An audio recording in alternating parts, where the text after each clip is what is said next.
Terima kasih Tuhan, pagi hari ini kami menghampiri Engkau. Biar kami boleh masuk dalam hadirat Tuhan, dan sepanjang hidup kami boleh dipimpin dan mengalami penyertaan Tuhan. Terima kasih Tuhan. Terima kasih Yesus.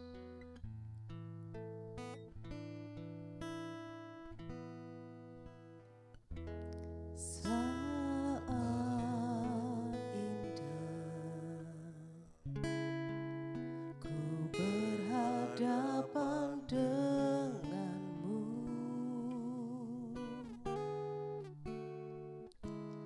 memandang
Bapa kami yang di surga, dikuduskanlah namamu, datanglah kerajaan-Mu, jadilah kehendak-Mu di bumi seperti di surga. Berikanlah kami pada hari ini makanan kami yang secukupnya, dan ampunilah kami akan kesalahan kami, seperti kami juga mengampuni orang yang bersalah kepada kami. Dan janganlah membawa kami ke dalam pencobaan, tetapi lepaskanlah kami daripada yang jahat. Karena Engkaulah yang empunya kerajaan dan kuasa dan kemuliaan sampai selama-lamanya. Amin.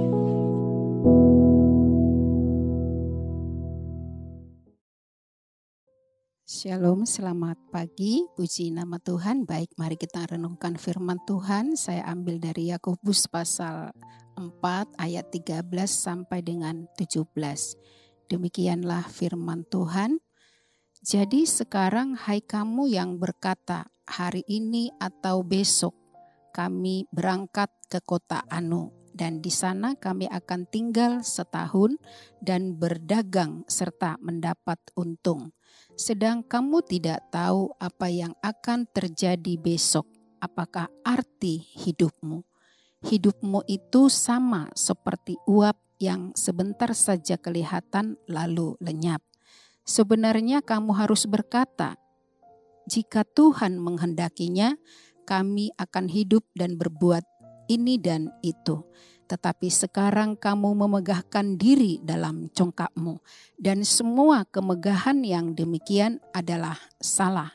Jadi jika seorang tahu bagaimana ia harus berbuat baik, tetapi ia tidak melakukannya, ia berdosa. Ya, puji nama Tuhan.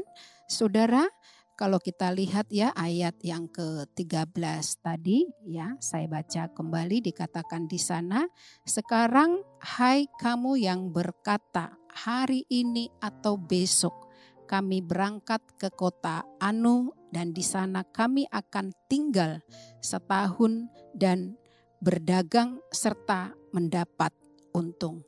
Nah, ayat ini menggambarkan ya di mana ada orang-orang yang dengan penuh keyakinan tanpa keraguan membuat rencana yang begitu sangat rapi ya. Rencana yang detail untuk masa depan mereka. Mereka berkata hari ini ya, dengan yakin mereka berkata hari ini atau besok kami berangkat ke kota Anu dan di sana kami akan tinggal setahun dan berdagang serta mendapat untung. Saudara, tentu dalam kehidupan ini kita mempunyai rencana ya. Setiap orang mempunyai rencana. Hari ini kita mau merencanakan apa, besok, hari depan, bahkan kita juga sudah mungkin dengan matang merencanakan sesuatu yang terbaik untuk anak-anak kita ya. Karena memang hidup kita harus terencana ya saudara ya. Kalau tidak terencana pasti akan berantakan ya. Seorang ibu aja ya, mama-mama pastinya ya kalau ke pasar itu ya pasti dari rumah mempunyai rencana mau beli apa dan apa.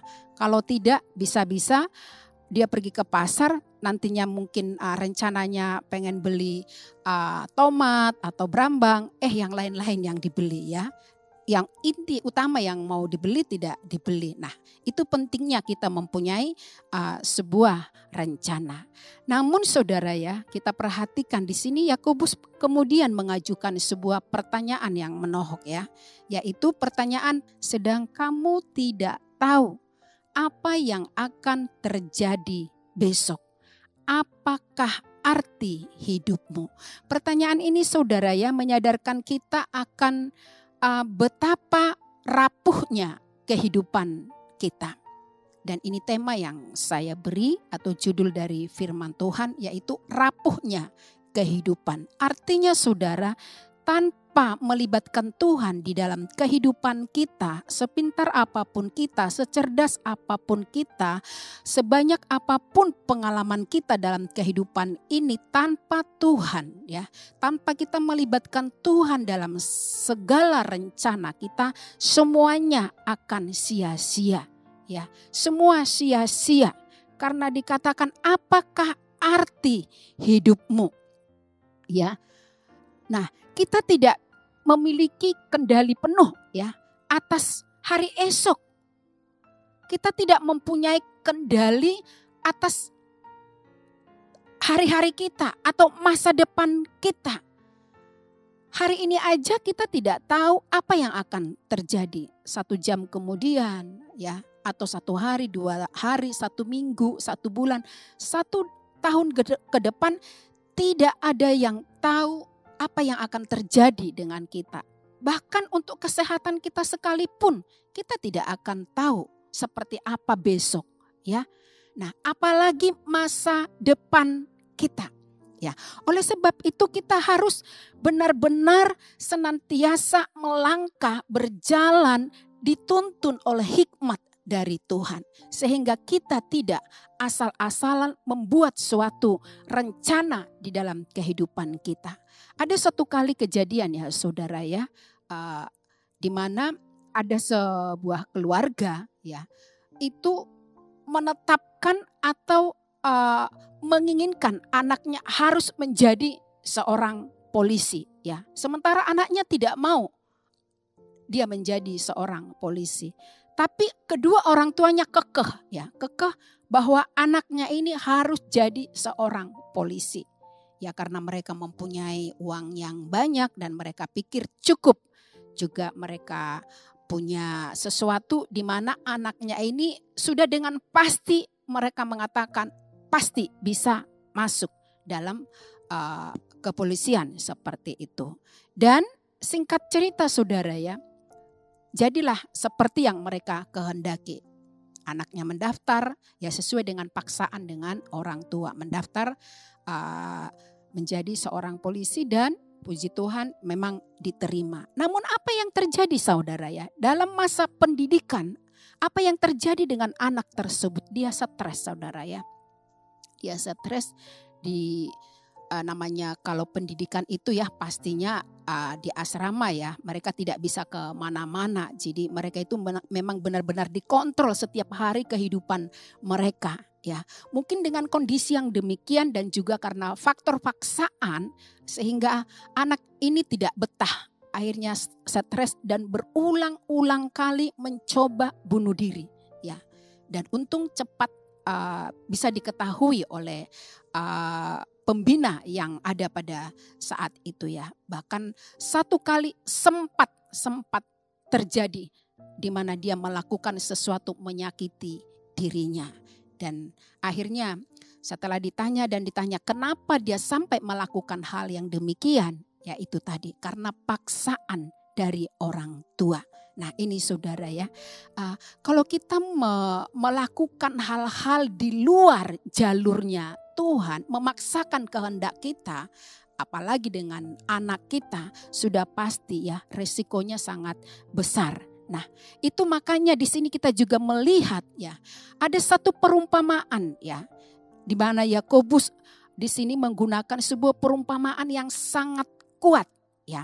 Di mana dikatakan tadi di sana, kamu sama seperti uap yang sebentar tampak lalu lenyap. Saudara, dikatakan bahwa hidup kita ini sama seperti dengan uap. Uap ya saudara ya, dengan pergantian iklim atau waktu, uap bisa hilang dengan begitu sangat cepat. Ya, setiap kita mengerti ya dan mengenal apa itu uap ya. Artinya bahwa uap itu hanya sesaat bisa dilihat. Nanti dengan berlalunya waktu maka uap itu akan hilang. Jadi artinya saudara ya, betapa singkat dan fana hidup ini jika dibandingkan dengan kekekalan ya.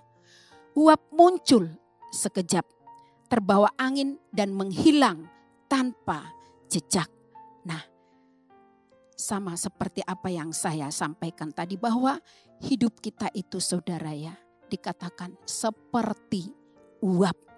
Rapuh saudara ya, rapuh. Kita tidak bisa mengandalkan segala sesuatu yang kita miliki, segala sesuatu yang kita punya, apapun itu bentuknya. Ketika kita mengandalkan apa yang kita miliki di muka bumi ini, maka semuanya akan sia-sia, sirna, saudara ya. Jadi artinya saudara, biarlah kita ya boleh senantiasa menyerahkan kehidupan kita, penyertaan Tuhan yang sempurna yang kita percaya di dalam kehidupan kita. Nah, kalau kehidupan kita atur ya, kita mau sekehendak hati kita berjalan, kita melangkah, tidak ada arah dan tujuan juga ya, pastinya kehidupan kita itu akan kosong saudara ya. Dan orang kalau kehidupannya itu kosong ya, pasti gampang kena masalah ya, gelisah, khawatir dan segala macam banyak hal yang lainnya. Nah, biarlah seperti bagaimana Yakobus di sini juga memberikan kita satu solusi ya. Memberikan kita satu solusi yang memang harus kita perhatikan dan yang memang harus kita jalankan, ya. Dikatakan bagaimana Yakobus mengatakan, sebaliknya kamu harus berkata, jika Tuhan menghendakinya, kami akan hidup dan berbuat ini dan itu. Kalimat ini bukan berarti saudara kita tidak bisa memiliki rencana, ya. Artinya seperti yang saya sampaikan tadi, rencana kita apapun itu bentuknya selalu kita menyertakan Tuhan dalam setiap perencanaan kita. Menyertakan Tuhan untuk masa depan kita. Jadi dari kebenaran firman Tuhan yang kita renungkan di pagi hari ini, ada beberapa hal yang harus kita perhatikan. Yaitu yang pertama, pengakuan akan kedaulatan Tuhan. Ya, pengakuan akan kedaulatan Tuhan. Kita mengakui bahwa Tuhanlah yang memegang kendali atas hidup kita dan masa depan kita. Rencana-rencana kita haruslah tunduk pada kehendaknya. Kita harus menyadari bahwa tanpa izin dan berkat-Nya semua usaha kita akan menjadi sia-sia. Bukankah di dalam Yeremia ya pasal yang ke-29 ayat yang ke-11 di sana dikatakan, sebab aku ini mengetahui rancangan-rancangan apa yang ada padaku mengenai kamu. Demikianlah firman Tuhan, yaitu rancangan damai sejahtera dan bukan rancangan kecelakaan, untuk memberikan kepadamu hari depan yang penuh harapan. Jadi saudara, dari kita lahir Tuhan sudah mempunyai rencana akan hidup kita. Hari depan kita ada di tangan Tuhan, ada dalam kedaulatan Tuhan, ada dalam kehendak Tuhan. Sebab itu kita tidak perlu takut dan kita membuat rencana itu dan ini seturut kehendak kita. Jangan. Hanya ketika kita punya rencana, serahkan kepada Tuhan. Dan Tuhan yang akan menetapkan. Dan Tuhan memang selalu merancangkan yang terbaik bagi setiap kita. Jadi pertama saudara ya, mengakui kedaulatan Tuhan di dalam kehidupan kita. Kemudian yang kedua yaitu kerendahan hati. Ya, seperti di ayat yang ke-15 tadi dikatakan di sana, jika Tuhan menghendakinya. Ini adalah wujud kerendahan hati di hadapan Tuhan. Kita tidak menganggap diri kita mampu menentukan segalanya. Kita harus menyadari keterbatasan kita sebagai manusia. Dan dengan keterbatasan ini kita mau bergantung kepada Tuhan. Kita mau menyandarkan harapan dan keberhasilan setiap rencana kita kepada Tuhan. Meskipun kita mempunyai wawasan yang begitu luas, meskipun kita memiliki pendidikan yang begitu tinggi, tetap kita rendah hati. Sebab ada firman Tuhan yang mengatakan di dalam Lukas pasal 14 ayat yang ke-11 ya, di sana dikatakan, sebab barang siapa meninggikan diri, ia akan direndahkan, dan barang siapa merendahkan diri, ia akan ditinggikan. Orang-orang yang selalu merendahkan diri di hadapan Tuhan, pasti Tuhan angkat.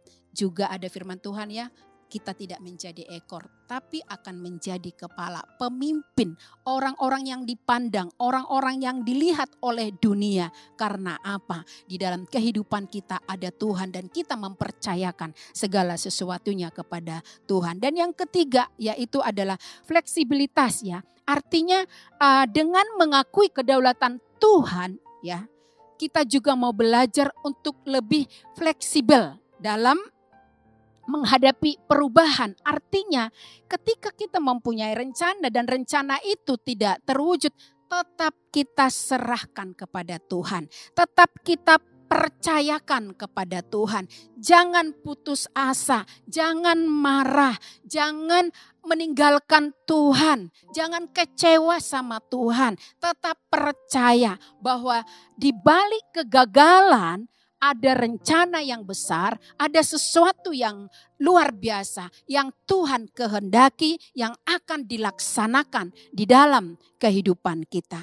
Beberapa bulan yang lalu seorang ibu ya meminta doa kepada saya, saudara ya, minta supaya menantunya ini dapat pekerjaan dan di suatu tempat yang mana dikatakan pekerjaan itu akan sangat menguntungkan karena gaji besar.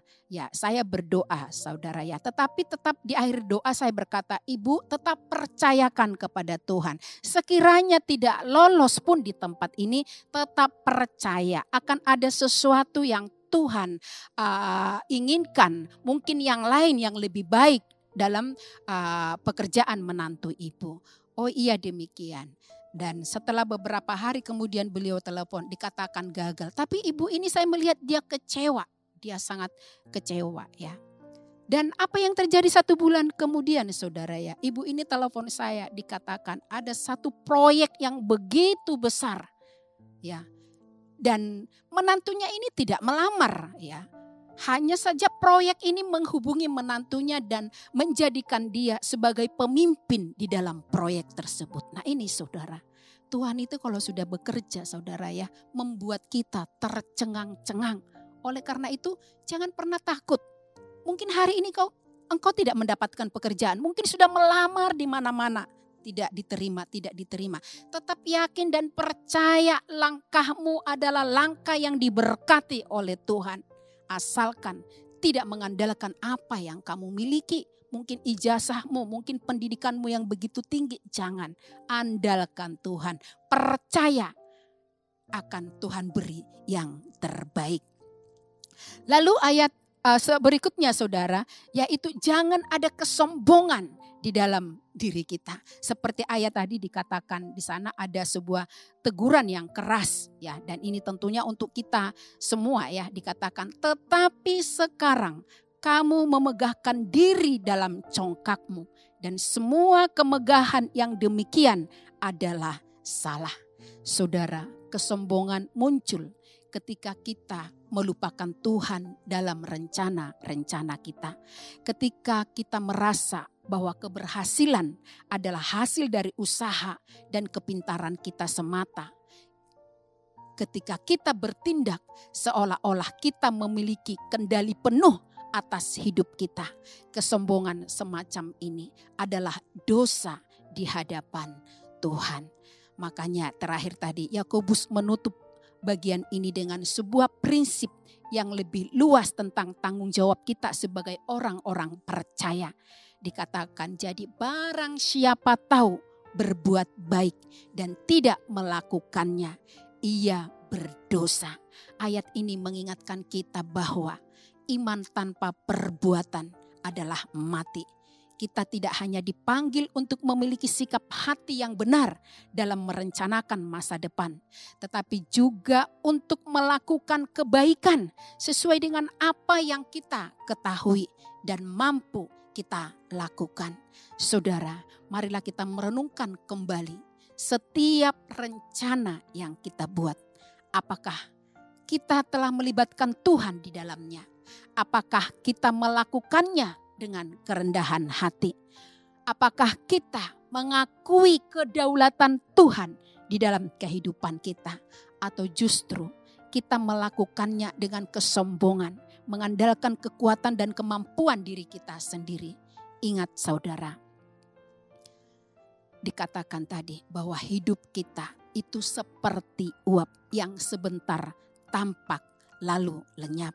Janganlah kita menyanyiakan kehidupan kita dengan kesombongan dan mengabaikan kedaulatan Tuhan di dalam hidup kita. Mari kita belajar untuk merencanakan dengan bijak, bekerja dengan tekun, namun selalu dengan hati yang penuh rendah hati dan berserah kepada Tuhan. Ya, berserah kepada Tuhan. Lakukan yang terbaik. Kerjakan apa yang kita bisa. Ada pujian yang sangat menguatkan kita, ya. Dan pujian ini pasti sangat memberkati bahwa setiap kita saudara ya, seperti pujian ini. Dan harus kita yakin ya, di mana pujian itu saudara ya mengatakan di telapak tangan Tuhan tertulis nama kita. Dalam genggamannya seluruh hidup kita. Wow, luar biasa. Nah, kalau nama kita sudah tertulis di dalam telapak Tuhan dan hidup kita ada dalam genggamannya saudara, apa yang kita takutkan? Tidak ada. Hanya percayai saja firman Tuhan, belajar melakukan kebenaran-kebenaran firman Tuhan, dan berserah pada kedaulatan Tuhan sepenuhnya. Percaya hari-hari kita akan menjadi hari di mana kita selalu bersukacita karena rencana Tuhan yang dinyatakan di dalam kehidupan kita. Puji nama Tuhan, biar renungan ini memberkati kita semua. Mari kita berdoa. Terima kasih Bapa yang baik, terima kasih kami bersyukur untuk pagi yang indah, pagi yang luar biasa. Kami masih bisa merenungkan kebenaran firman-Mu dan dibawa untuk menikmati kebenaran-kebenaran firman-Mu yang akan sungguh membawa kami melangkah berjalan di dalam kebenaran-kebenaran-Mu, kasih karunia-Mu, dan dalam kedaulatan-Mu sepenuhnya. Biarlah setiap umat-Mu Tuhan yang mendengarkan renungan di pagi hari ini, Tuhan yang memberkati mereka, masa depan mereka, masa depan keturunan mereka, usaha pekerjaan rumah tangga semuanya dalam kuasa Tuhan sepenuhnya. Biarlah kebajikan kemurahan Tuhan mengikuti langkah-langkah umat-Mu di sepanjang hari ini. Terima kasih Bapa. Dalam nama Tuhan Yesus kami berdoa mengucap syukur, haleluya. Amin.